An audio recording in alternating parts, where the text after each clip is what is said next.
মা, হ্যাঁ, ওই বলো। মা আর ভাই আসবে তো, তাই ওদের জন্য একটু স্পেশাল ছোলার ডাল বানিয়েছি, খেয়ে দেখুন তো কেমন হয়েছে।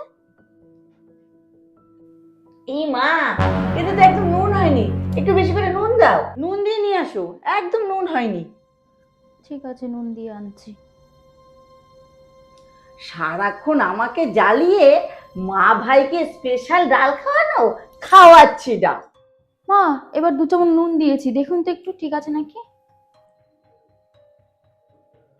নুনটা এবার ঠিক আছে, কিন্তু একদম ঝাল হয়নি। তুমি এক কাজ করো, 2-4 চামচ না লঙ্কার গুঁড়ো দিয়ে দাও এর মধ্যে, তাহলে খেতেও ভালো লাগবে, স্বাদও হবে। ও, ঝাল হয়নি একদম?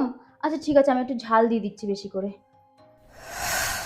কখন আসবে কি জানি, আসছেও না ওরা, কি জানি কখন আসবে। আরে বাবা, ব্যস্ত হয়েও না, আসবে। কথা যখন দিয়েছে ঠিক আসবে। দেখি একবার ফোন করে কোথায় আছে। আসুক না, এসে এবার স্পেশাল ডালটা খেয়ে দেখুক কেমন মজা লাগে।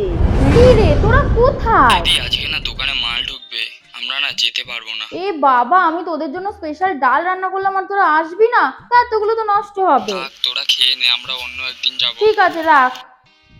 মা, ওরা তো আসতে পারবে না বললো, ওগুলো তো নষ্ট হবে। তাহলে একটা কাজ করবো, রাত্রেবেলা আপনাকে আর আপনার ছেলেকে লুচি করে দেবো, সাথে স্পেশাল ডালটা দিয়ে দেবো। হ্যাঁ।